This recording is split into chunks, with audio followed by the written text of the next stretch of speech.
اعوذ باللہ من الشیطان الرجیم بسم اللہ الرحمن الرحیم 78 آیات تک ہم نے پڑھا۔ وہی موضوع ہے جو چل رہا تھا کہ یہود کا تذکرہ ہے، انعامات خداوندی یہود پر جو ہوئے اس کے بارے میں ہم نے کافی تفصیل سے پڑھتے آ رہے ہیں، اور آگے ان کا جو رویہ ہے کفران نعمت ہے، جس طرح کی وہ باتیں کیا کرتے تھے کہ جنت کے تو واحد ٹھیکیدار ہم ہی ہیں، بڑے وثوق سے وہ کہتے تھے کہ جنت میں صرف وہی جا سکتا ہے جو یہودی ہو، اور یہی دعویٰ عیسائی بھی کرتے تھے، اور یہ دعویٰ بھی کرتے تھے کہ صرف ہم ہی حق پہ ہیں اور ہم جہنم میں تو جا ہی نہیں سکتے۔ بہرحال جیسا کہ پہلے میں نے آپ کو بتایا کہ سورہ بقرہ میں بہت تفصیل کے ساتھ یہود کا تذکرہ ہمیں ملتا ہے۔ شروع کرتے ہیں، فَوَيْلٌ لِّلَّذِينَ يَكْتُبُونَ الْكِتَابَ بِأَيْدِيهِمْ ثُمَّ يَقُولُونَ هَٰذَا مِنْ عِندِ اللَّهِ لِيَشْتَرُوا بِهِ ثَمَنًا قَلِيلًا۔ ہلاکت ہے ان لوگوں کے لیے، تباہی ہے ان لوگوں کے لیے جو اپنے ہاتھوں سے شریعت لکھتے ہیں، یعنی کتاب لکھتے ہیں، پھر لوگوں سے کہتے ہیں کہ یہ اللہ کے پاس سے آیا ہوا ہے تاکہ اس کے معاوضے میں تھوڑا سا فائدہ حاصل کر لیں۔ ان کے ہاتھوں کا یہ لکھا بھی ان کے لیے تباہی کا سامان ہے، اور ان کی یہ کمائی بھی ان کے لیے ہلاکت کا سبب ہے۔ وہ کہتے ہیں کہ دوزخ کی آگ ہمیں ہرگز چھونے والی نہیں۔ وَقَالُوا لَن تَمَسَّنَا النَّارُ إِلَّا أَيَّامًا مَّعْدُودَةً، مگر چند روز کی سزا مل جائے تو مل جائے، ورنہ ہم تو اللہ کے بڑے لاڈلے ہیں، بڑے پیارے ہیں، چہیتے ہیں، ہمیں اللہ آگ میں نہیں ڈالے گا۔ قُلْ أَتَّخَذْتُم عِندَ اللَّهِ عَهْدًا، آپ ان سے پوچھو کیا تم نے اللہ سے کوئی عہد لیا ہے؟ فَلَن يُخْلِفَ اللَّهُ عَهْدَهُ، جس کی خلاف ورزی وہ نہیں کر سکتا۔ یا بات یہ ہے کہ تم اللہ کے ذمے ڈال کر ایسی باتیں کہتے ہو جن کے متعلق تمہیں خود بھی علم نہیں ہے کہ اس نے ان کا ذمہ لیا ہے۔ آخر تمہیں دوزخ کی آگ کیوں نہ چھوئے گی؟ جو بھی بدی کمائے گا اور اپنی خطا کاری کے چکر میں پڑا رہے گا وہ دوزخی ہے، اور دوزخی میں وہ ہمیشہ رہے گا۔ والذین آمنوا وعملوا الصالحات اولئک اصحاب الجنۃ هم فیہا خالدون، اور جو لوگ ایمان لائیں گے اور نیک عمل کریں گے وہی جنتی ہیں، اور وہ جنت میں ہمیشہ رہیں گے۔ وَإِذَا أَخَذْنَا مِيثَاقَ بَنِي إِسْرَائِيلَ لَا تَعْبُدُونَ إِلَّا اللَّهَ، یاد کرو اے بنی اسرائیل، اے یعقوب کے بچوں، ہم نے پختہ عہد لیا تھا کہ اللہ کے سوا کسی کی عبادت نہ کرنا، ماں باپ کے ساتھ، رشتہ داروں کے ساتھ، یتیموں اور مسکینوں کے ساتھ نیک سلوک کرنا، اور لوگوں سے بھلی بات کہنا، نماز قائم کرنا، زکوٰۃ دینا، مگر تھوڑے سے لوگوں کے سوا تم سب اس عہد سے پھر گئے اور اب تک پھرے ہوئے ہو۔ فَإِذَا أَخَذْنَا مِيثَاقَكُمْ، اور ذرا یاد کرو اپنا وہ عہد بھی جو ہم نے تم سے مضبوط عہد لیا تھا کہ آپس میں ایک دوسرے کا خون نہ بہانا اور نہ ایک دوسرے کو گھر سے بے گھر کرنا۔ تم نے اس کا اقرار کیا تھا، تم خود اس پر گواہ ہو، مگر آج وہی تم ہو کہ اپنے بھائی بندوں کو قتل کرتے ہو، اپنی برادری کے کچھ لوگوں کو بے گھر کر دیتے ہو ظلم و زیادتی کے ساتھ، ان کے خلاف جتھے بندیاں کرتے ہو، اور جب وہ لڑائی میں پکڑے ہوئے تمہارے پاس آتے ہیں تو ان کی رہائی کے لیے فدیہ کا لین دین کرتے ہو۔ تفادوہم، فدیہ لے کر تم ان کو چھڑانے کی کوشش کرتے ہو، حالانکہ ان کے گھروں سے نکالنا ہی سرے سے تم پر حرام تھا۔ وَهُوَ مُحَرَّمٌ عَلَيْكُمْ إِخْرَاجُهُمْ، وہ اس وقت تو تم نے اس کو غلط نہیں سمجھا، لیکن جب وہ قید ہو کر قیدی بن کے تمہارے پاس یہ مطالبہ لے کے آئے تو پھر تم نے ان کے فدیے کا انتظام کرنے کی تمہیں فکر پڑ گئی۔ أَفَتُؤْمِنُونَ بِبَعْضِ الْكِتَابِ وَتَكْفُرُونَ بِبَعْضٍ، تو کیا تم کتاب کے ایک حصے پر ایمان لاتے ہو اور دوسرے حصے کے ساتھ کفر کرتے ہو؟ یعنی ان کو عہد کیا ان سے لیا گیا تھا کہ نہ تو اپنے بھائی بندوں کو قتل کرنا ہے، نہ انہیں گھروں سے نکالنا ہے، جلا وطن کرنا ہے۔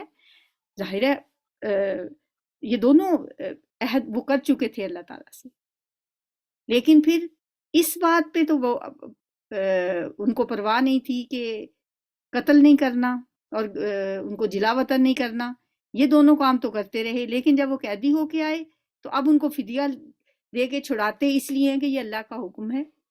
کیا تم اللہ کے ایک حکم کو مانتے ہو اور دوسرے کو فراموش کر دیتے ہو؟ یہ باتیں تو یہود سے کی جا رہی ہیں، ہمارے لیے بھی یہی حکم ہے اور ہم بھی یہی کر رہے ہیں۔ ہم بھی اپنی اس کتاب سے، اللہ کے کلام سے اپنی پسند کے احکامات ہی لیتے ہیں، اور جو مشکل باتیں ہیں ان کو ہم چھوڑ دیتے۔ ہم کچھ ان سے پیچھے نہیں ہیں۔ تو کیا تم کتاب کے ایک حصے پر ایمان لاتے ہو اور دوسرے حصے کے ساتھ کفر کرتے ہو؟ ہمیں بھی یہ کہا جا رہا ہے۔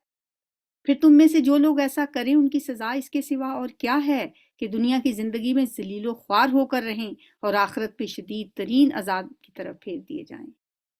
یہ عذاب ہمارے لیے بھی، ہمیں بھی بتایا جا رہا ہے، جو بھی ایسا کرے گا۔ وَمَا اللَّهُ بِغَافِلٍ عَمَّا تَعْمَلُونَ، اللہ ان حرکات سے بے خبر نہیں ہے جو تم کر رہے ہو۔ اولئک الذین اشتروا الحیاۃ الدنیا بالآخرۃ فلا یخفف عنہم العذاب ولا هم ینصرون، یہ وہ لوگ ہیں جنہوں نے آخرت بیچ کر دنیا کی زندگی خرید لی ہے، لہٰذا نہ ان کی سزا میں کوئی تخفیف ہوگی اور نہ انہیں کوئی مدد پہنچ سکے گی۔ وَلَقَدْ آتَيْنَا مُوسَى الْكِتَابَ وَقَفَّيْنَا مِن بَعْدِهِ بِالرُّسُلِ، ہم نے موسیٰ علیہ السلام کو کتاب دی، اس کے بعد پے در پے رسول بھیجے، آخرکار عیسیٰ ابن مریم علیہ السلام کو روشن نشانیاں دے کر بھیجا اور روح پاک سے اس کی مدد کی۔ روح پاک سے کیا مراد ہے؟ جبریل علیہ السلام۔ پھر یہ تمہارا کیا ڈھنگ ہے کہ جب بھی کوئی رسول تمہاری خواہشات نفس کے خلاف کوئی چیز لے کر تمہارے پاس آیا تو تم نے اس کے مقابلے میں سرکشی ہی کی، کسی کو جھٹلایا اور کسی کو قتل کر ڈالا۔ وہ کہتے ہیں ہمارے دل محفوظ ہیں، وقالوا قلوبنا غلف، ہمارے دل تو پردوں میں ہیں، غلاف میں ہیں، محفوظ ہیں، یعنی ہمارے دلوں پہ تمہاری کسی بات کا کوئی اثر نہیں ہوتا۔ اور ہم اس کا یہ بھی مطلب ہے کہ ہمیں تو سمجھ ہی نہیں آتی تمہاری باتوں کی۔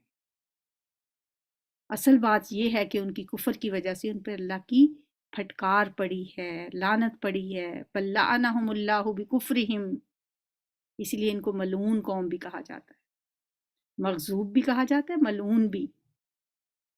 اس آیت، ایسی آیتیں ہیں قرآن میں جس میں بلکہ لعنت کی ہے ان پہ اللہ نے ان کے کفر کے سبب۔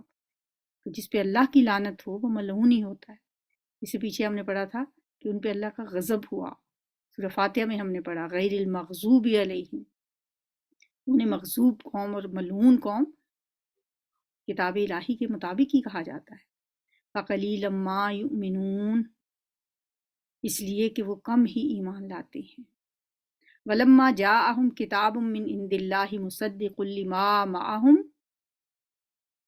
اور اب جو ایک کتاب اللہ کی طرف سے ان کے پاس آئی ہے اس کے ساتھ ان کا کیا برتاؤ ہے؟ باوجود اس کے کہ وہ اس کتاب کی تصدیق کرتی ہے جو ان کے پاس پہلے سے موجود تھی، یعنی تورات کی قرآن میں تصدیق کی گئی ہے۔ قرآن ریجیکٹ نہیں کرتا تو تورات کو، بلکہ اس کی تصدیق کرتا ہے۔ باوجود اس کی آمد سے پہلے، باوجود اس کے کہ اس کی آمد سے پہلے وہ خود کفار کے مقابلے میں فتح و نصرت کی دعائیں مانگا کرتے تھے، مگر جب وہ چیز آ گئی جسے وہ پہچان بھی گئے تو انہوں نے اسے ماننے سے انکار کر دیا۔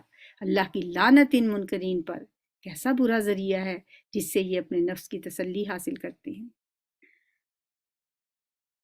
کہ جو ہدایت اللہ نے نازل کی ہے اس کو قبول کرنے سے صرف اس ضد کی بنا پر انکار کر رہے ہیں کہ اللہ نے اپنے فضل سے اپنے جس بندے کو خود چاہا نواز دیا، یعنی پہچان تو لیا تھا انہوں نے کہ یہ اللہ کے رسول ہیں، لیکن کس وجہ سے آپ کا انکار کیا؟ سرکشی کی وجہ سے، ضد کی وجہ سے، تعصب کی وجہ سے، حالانکہ آپ کے آنے سے پہلے وہ خود دعائیں مانگا کرتے تھے، اپنے دشمنوں سے کہا کرتے تھے کہ ہمیں ایک ایسا رسول، آخری رسول آنے والے ہیں، پھر ہم ان کے ساتھ مل کے تمہارے ساتھ مقابلہ کریں گے۔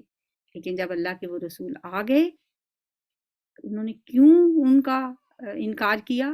صرف اس تعصب میں کہ آپ بنی اسماعیل میں سے کیوں آئے، بنی اسرائیل میں سے کیوں نہیں آئے۔ اللہ کی مرضی ہے، اللہ جس کو چاہے اپنا فضل عطا فرمائے۔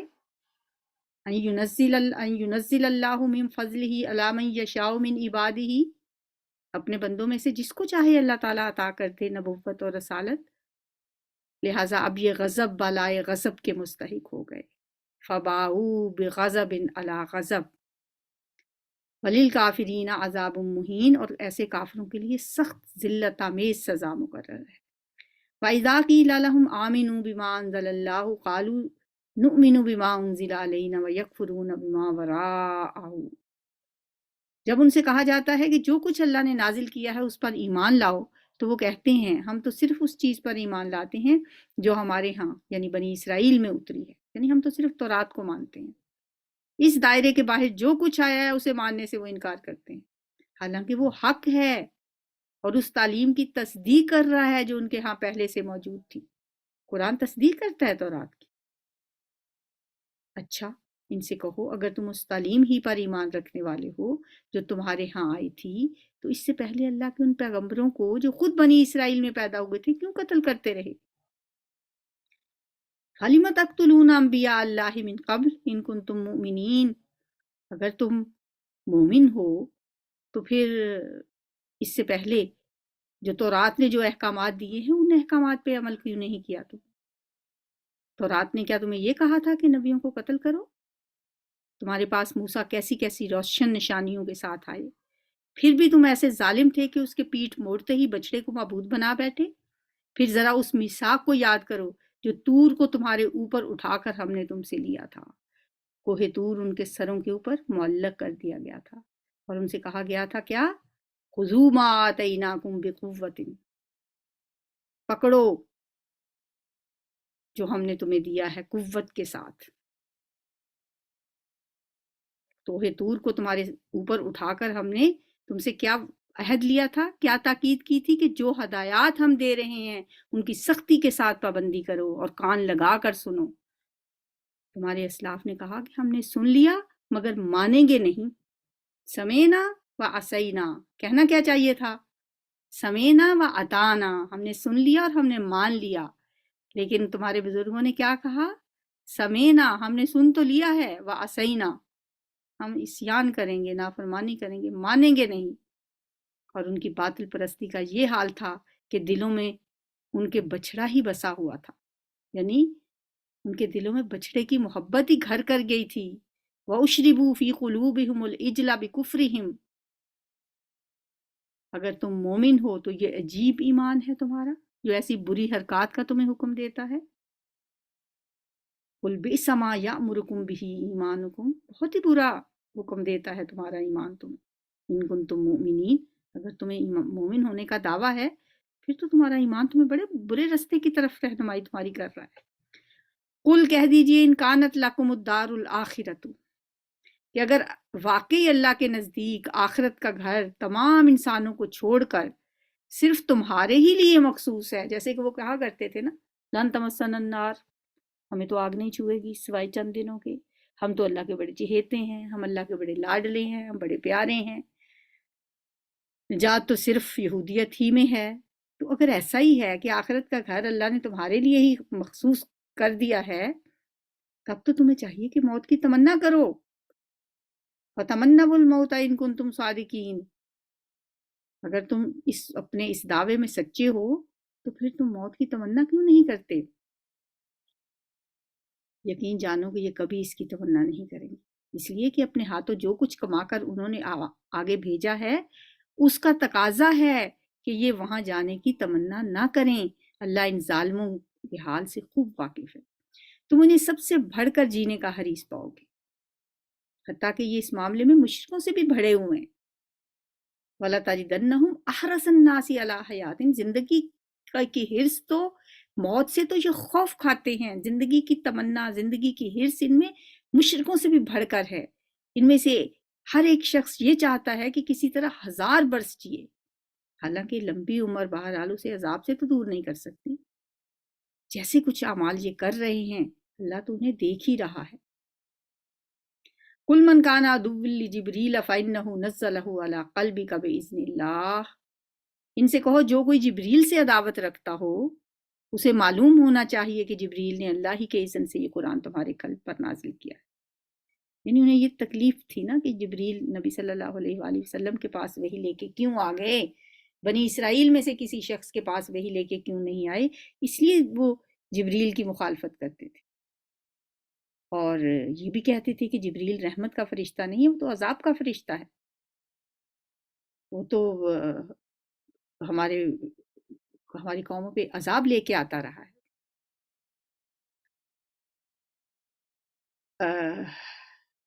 تو آپ ان سے کہیے جو کوئی بھی جبریل سے دشمنی رکھے گا اسے یہ پتہ ہونا چاہیے کہ جبریل نے اللہ ہی کے اذن سے یہ قرآن آپ کے قلب مبارک پہ نازل کی۔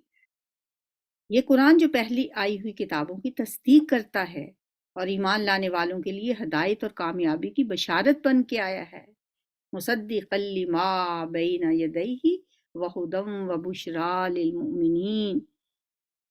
اگر جبریل سے ان کی عداوت کا سبب یہی ہے کہ جبریل نبی صلی اللہ علیہ وسلم کی طرف وحی لے کے کیوں آئے، تو آپ کہہ دیں کہ جو اللہ اور اس کے فرشتوں اور اس کے رسولوں اور جبریل اور میکائیل کے دشمن ہیں، اللہ ان سب کافروں کا دشمن۔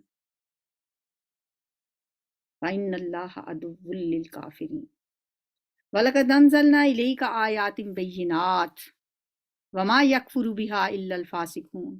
ہم نے تمہاری طرف ایسی آیات نازل کی ہیں جو صاف صاف حق کا اظہار کرنے والی ہیں، اور ان کی پیروی سے صرف وہی لوگ انکار کرتے ہیں جو فاسق ہیں۔ وَمَا يَكْفُرُ بِهَا إِلَّا الْفَاسِقُونَ، فاسق لوگ ہی اس کا انکار کرتے ہیں۔ کیا ہمیشہ ایسا نہیں ہوتا رہا ہے کہ جب انہوں نے کوئی عہد کیا تو ان میں سے ایک نہ ایک گروہ نے اسے ضرور ہی بالائے طاق رکھ دیا؟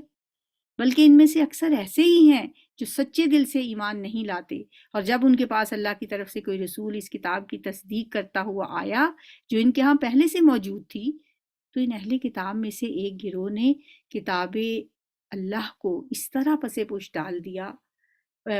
ڈالا گویا کہ وہ کچھ جانتے ہی نہیں، اور ان چیزوں کی پیروی کرنے لگے جو شیاطین سلیمان علیہ السلام کی سلطنت کا نام لے کر پیش کیا کرتے تھے، حالانکہ سلیمان علیہ السلام نے کبھی کفر نہیں کیا۔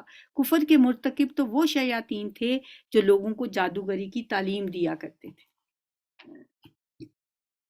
وما کفر سلیمان ولکن الشیاطین کفروا یعلمون الناس السحر، یعنی یہودیوں نے اللہ کی کتاب اور اس کے عہد کی تو کوئی پرواہ نہیں کی، البتہ شیطان کے پیچھے لگ کر نہ صرف جادو ٹونے پر عمل کرتے رہے بلکہ یہ دعویٰ بھی کیا کہ حضرت سلیمان علیہ السلام بھی نعوذ باللہ اللہ کے پیغمبر نہیں تھے بلکہ ایک جادوگر تھے، اور جادو کے زور سے ہی حکومت کرتے رہے۔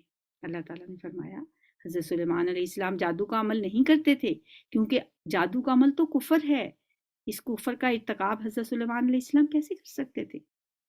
کہتے ہیں کہ حضرت یہ جو انہوں نے حضرت سلیمان علیہ السلام پہ جادو کا جو الزام لگایا، اس کی وجہ یہ ہے کہ حضرت سلیمان علیہ السلام کے زمانے میں جادوگری کا سلسلہ بہت عام ہو گیا تھا۔ حضرت سلیمان علیہ السلام نے اس کو روکنے کے لیے جادو کی ساری کتابوں کو اکٹھا کیا اور اپنے تخت کے نیچے دفن کر دیا۔ جب ان کی وفات ہوئی تو شیاطین اور جادوگروں نے ان کتابوں کو نکالا، نہ لوگوں کو دکھایا بلکہ لوگوں کو یہ کہا کہ یہ حضرت سلیمان علیہ السلام کی جو اتنی بڑی سلطنت تھی اس کا راز یہی ہے، یہی جادو کا عمل تھا جس کی وجہ سے وہ اتنی بڑی سلطنت کے بادشاہ تھے، اور ان ظالموں نے حضرت سلیمان علیہ السلام کو بھی کافر قرار دیا، اور اللہ تعالیٰ یہاں پہ اس کی تردید کر رہے ہیں کہ وما کفر سلیمان علیہ السلام نے کفر نہیں کیا، ولیکن الشیاطین کفروا، بلکہ یہ کفر شیطانوں نے کیا، یعلمون الناس السحر، جو لوگوں کو جادو کی تعلیم دیتے تھے، وہ پیچھے پڑے اس چیز کے جو بابل میں دو فرشتوں ہاروت اور ماروت پر نازل کی گئی تھی۔ ہاروت اور ماروت کون تھے؟ یہ دو فرشتے تھے جو اللہ تعالیٰ نے لوگوں کی آزمائش کے لیے بھیجے تھے۔ بعض تفاسیر میں ہاروت اور ماروت کے بارے میں بہت سی اسرائیلی روایات ہمیں ملتی ہیں، لیکن کوئی صحیح حدیث اس بارے میں ثابت نہیں ہے۔ اللہ تعالیٰ نے بڑے مختصر سے انداز میں یہ واقعہ بیان کیا ہے۔ ہمیں صرف اسی حد تک ایمان رکھنا چاہیے۔ قرآن کے الفاظ سے یہ تو پتہ چلتا ہے کہ اللہ نے بابل میں ہاروت اور ماروت فرشتوں پر جادو کا علم نازل فرمایا تھا، اور اس کا مقصد بھی یہی معلوم ہوتا ہے کہ لوگوں کو بتائیں کہ انبیاء علیہ السلام کے ہاتھوں پر جو معجزے ظاہر ہوتے ہیں وہ جادو نہیں ہوتے، وہ جادو سے مختلف چیز ہوتی ہے، اور جادو یہ ہے، جادو بھی دکھا دیا لوگوں کو، اور جو معجزے ہوتے ہیں کہ ان میں فرق کرنے کے لیے۔ اور اس دور میں چونکہ جادو عام تھا، لوگ پھر انبیاء کو نعوذ باللہ جادوگری کہتے تھے، شعبدہ باز سمجھنے لگے تھے کہ یہ جب بھی کوئی پیغمبر کوئی معجزہ دکھاتا تو وہ اسے جادو ہی سمجھتے تھے۔ تو اللہ تعالیٰ نے اس لوگوں کے اس مغالطے کو ختم کرنے کے لیے 2 فرشتے بھیجے، اور بطور امتحان بھی کہ لوگ چونکہ بہت زیادہ جادو کے پیچھے لگے ہوئے تھے تو لوگوں کا ٹیسٹ بھی تھا، اور ان کی اخلاقی گراوٹ کی جو نشاندہی بھی اللہ تعالیٰ کرنا چاہتا تھا کہ بنی اسرائیل کس طرح جادو سیکھنے کے لیے ان فرشتوں کے پیچھے پڑے رہے، اور یہ بتانے کے باوجود کہ جادو کفر ہے، اور وہ خود بتاتے تھے ہاروت اور ماروت کہ ہم آزمائش کے لیے آئے ہیں، پھر بھی لوگ جادو سیکھنے کے لیے دوڑے آتے تھے ان کے پاس، اور ان کا مقصد کیا ہوتا تھا؟ ہنستے بستے گھروں کو اجاڑنا، میاں بیوی کے درمیان نفرت پیدا کرنا، اور یہ ان کی جو اخلاقی بے راہ روی اور بگاڑ اور فساد جو تھا ان کے اندر، یہ اللہ تعالیٰ ظاہر کرنا چاہتا تھا، اور یہ چیزیں جو ہیں کسی قوم کی انتہائی بگاڑ کی علامت ہوا کرتی ہیں۔ پھر بھی یہ لوگ ان سے وہ چیز سیکھتے تھے، یعنی وہ فرشتے تو کہتے تھے کہ انما نحن فتنۃ، ہم تو آزمائش ہیں۔ وہ جو 2 فرشتے تھے جو بابل میں نازل ہوئے، ہاروت اور ماروت، وہ فرشتے جب بھی کسی کو اس کی تعلیم دیتے تھے تو پہلے صاف طور پر انہیں بتاتے تھے کہ دیکھو ہم محض آزمائش کے لیے ہیں۔ وما یعلمان من احد حتی یقولا، وہ دونوں کہتے تھے انما نحن فتنۃ، ہم تو آزمائش کے لیے ہیں، فلا تکفر، تم کفر نہ کرو، ہم ایک آزمائش ہیں، تم کفر میں مبتلا نہ۔ پھر بھی یہ لوگ ان سے وہ چیز سیکھتے تھے جس سے شوہر اور بیوی میں جدائی ڈال دیں۔ ظاہر تھا کہ اذن الہی کے بغیر وہ اس ذریعے سے کسی کو کوئی بھی نقصان نہیں پہنچا سکتے تھے، مگر اس کے باوجود وہ ایسی چیز سیکھتے تھے جو خود ان کے لیے نفع بخش نہیں بلکہ نقصان دہ تھی، اور انہیں خوب معلوم تھا کہ جو اس چیز کا خریدار بنا اس کے لیے آخرت میں کوئی حصہ نہیں۔ کتنی بری متاع تھی جس کے بدلے انہوں نے اپنی جانوں کو بیچ ڈالا، کاش انہیں معلوم ہوتا، لو کانوا یعلمون، اگر وہ ایمان اور تقوی اختیار کرتے تو اللہ کے ہاں اس کا جو بدلہ ملتا وہ ان کے لیے زیادہ بہتر تھا، کاش انہیں خبر ہوتی، لو کانوا یعلمون۔ یا ایھا الذین آمنوا لا تقولوا رائنا، اے لوگوں جو ایمان لائے ہو رائنا نہ کہا کرو، بلکہ انظرنا کہو، وقول انظرنا واسمعوا، اور سنو، وللکافرین عذاب علیم، اور کافروں کے لیے دردناک عذاب ہے۔ رائنا کے معنی ہے کہ ہماری طرف توجہ کیجیے، ہمارا خیال کیجیے، بات سمجھ میں نہ آئے تو سننے والا عربی میں پھر رائنا کا لفظ استعمال کرتا ہے کہ ذرا ہماری طرف توجہ کیجیے۔ یہودی چونکہ اپنی نفرتیں، اپنے بغض اور عناد کی وجہ سے جب بھی آپ کی محفل میں آتے تو ظاہر ہے ان کے دل تو نفرتوں سے بھرے ہوئے ہوتے تھے نا، تو وہ بعض اوقات کیا جان بوجھ کے رائنا کی بجائے رائنا کا لفظ استعمال کرتے، جیسے السلام علیکم کو بھی بگاڑ کے السلام علیکم کہہ دیتے، اس کا بھی میننگ بہت ہی غلط ہوتا تھا۔ تو رائنا کا بھی مطلب ہوتا ہے رائی، رائی کیا ہوتا ہے؟ چرواہا۔ یہ سنتے ہی تھرا گیا گلہ سارا، یہ رائی نے للکار کر جب پکارا، تو رائی ہوتا ہے چرواہا۔ تو جب وہ رائنا کا لفظ بولتے اپنی طرف سے، وہ کہتے کہ کسی کو پتہ ہی نہیں چلا، باہر آ کے ایک دوسرے سے تذکرہ کرتے کہ ہم نے تو دیکھیں ایسے کہہ دیا، کسی کو پتہ ہی نہیں چلا۔ تو اللہ تعالیٰ نے یہ لفظ استعمال کرنے سے ہی منع کر دیا کہ اے لوگو جو ایمان لائے ہو۔ اب مومنوں سے خطاب ہے، مومنوں میں مومن سارے ہی شامل ہیں، ایمان والے، چاہے وہ اندر سے منافق ہی کیوں نہ ہو۔ تو بہت کم ہمیں ملے گا کہ اللہ تعالیٰ منافقوں کو یا ایھا المنافقون کہہ کے بھی بلائے۔ تو اللہ نے تو مسلمانوں کو بھی، مومنوں کو بھی، سب سے کہہ دیا رائنا نہ کہا کرو بلکہ انظر نہ کہو، اور توجہ سے بات کو سنا کرو۔ یہ کافر تو دردناک عذاب کے مستحق ہیں، وَلِلْكَافِرِينَ عَذَابٌ عَلِيمٌ۔ ما یود الذین کفروا من اہل الکتاب ولا المشرکین، یہ لوگ جنہوں نے دعوت حق کو قبول کرنے سے انکار کیا ہے، خواہ وہ اہل کتاب میں سے ہوں یا مشرک ہوں، ہرگز یہ نہیں پسند کرتے۔ ما یود الذین، پسند نہیں کرتے کیا؟ کہ تمہارے رب کی طرف سے تم پر کوئی بھلائی نازل کی جائے، مگر اللہ جس کو چاہتا ہے اپنی رحمت کے لیے چن لیتا ہے، اور وہ بڑا فضل فرمانے والا ہے۔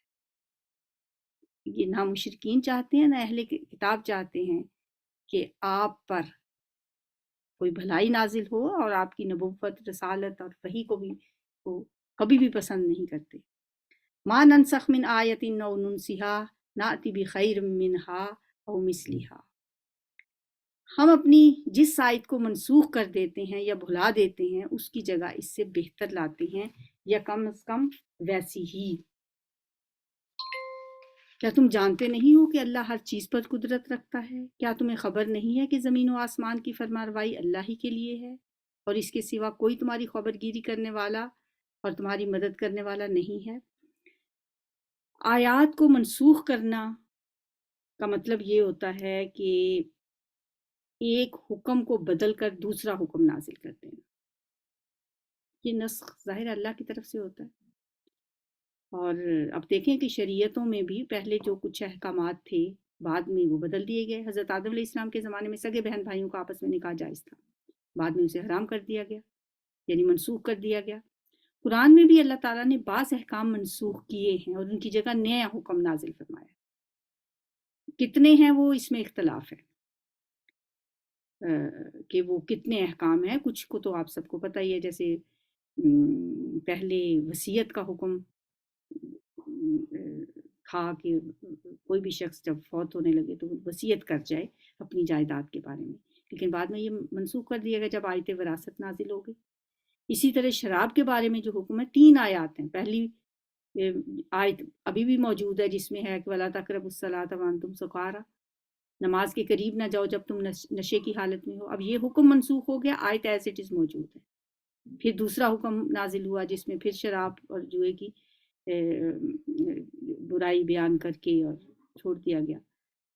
تو بلکہ پہلا یہ تھا کہ شراب اور جوا دونوں میں فائدے بھی ہیں نقصان بھی ہیں، لیکن اس کا نقصان اس کے فائدے سے زیادہ ہے۔ پھر نشے کی حالت میں نماز پڑھنے سے منع کر دیا گیا۔ پھر تیسرے حکم میں مکمل طور پہ شراب کی حرمت آ گئی۔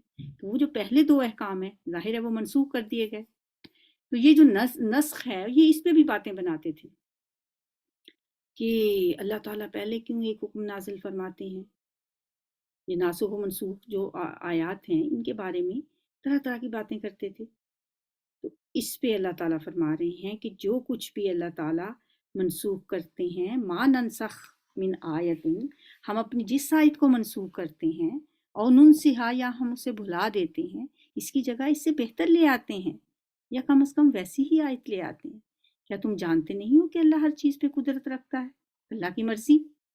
ان اللہ علی کل شیء قدیر، الم تعلم ان اللہ لہ ملک السماوات والارض، کیا تمہیں یہ پتہ نہیں ہے کہ زمین و آسمان کی بادشاہی اللہ ہی کے لیے ہے اور اس کے سوا کوئی تمہاری خبر گیری کرنے والا نہیں ہے؟ وما لکم من دون اللہ من ولی ولا نصیر، اور نہ کوئی تمہاری مدد کرنے والا ہے۔ ام تريدون ان تسألوا رسولکم کما سئل موسیٰ من قبل، پھر کیا تم اپنے رسول سے اس قسم کے سوالات اور مطالبے کرنا چاہتی ہو جیسے اس سے پہلے موسیٰ علیہ السلام سے کیے جا چکے ہیں؟ وَمَن يَتَبَدَّلِ الْكُفْرَ بِالْإِيمَانِ فَقَدْ ضَلَّ سَوَاءَ السَّبِيلِ، حالانکہ جس شخص نے ایمان کی روش کو کفر کی روش سے بدل لیا وہ راہ راست سے بھٹک گیا، وہ ہدایت سے دور چلا گیا۔ وَدَّ كَثِيرٌ مِّنْ أَهْلِ الْكِتَابِ لَوْ يَرُدُّونَكُم مِّن بَعْدِ إِيمَانِكُمْ كُفَّارًا حَسَدًا مِّنْ عِندِ أَنفُسِهِم مِّن بَعْدِ مَا تَبَيَّنَ لَهُمُ الْحَقُّ فَاعْفُوا وَاصْفَحُوا حَتَّىٰ يَأْتِيَ اللَّهُ بِأَمْرِهِ إِنَّ اللَّهَ عَلَىٰ كُلِّ شَيْءٍ قَدِيرٌ۔ اکثر لوگ اہل کتاب میں سے یہ چاہتے ہیں کہ کسی طرح تمہیں ایمان سے پھیر کر پھر کفر کی طرف پلٹا لے جائیں، اگرچہ حق ان پر ظاہر ہو چکا ہے۔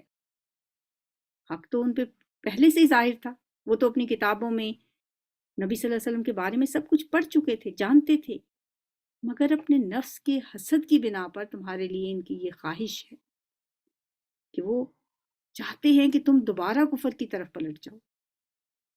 اس کے جواب میں تم کیا کرو؟ تم عفو درگزر سے کام لو یہاں تک کہ اللہ خود ہی اپنا فیصلہ نافذ کر دے۔ ان اللہ علی کل شیء قدیر، بے شک اللہ ہر چیز پر قدرت رکھتا ہے۔ سبحانک اللہم و بحمدک نشہد ان لا الہ الا انت نستغفرک و نتوب الیک۔ اللہم انفعنا بما علمتنا وعلمنا ما ينفعنا وزدنا علما۔ السلام علیکم ورحمۃ اللہ۔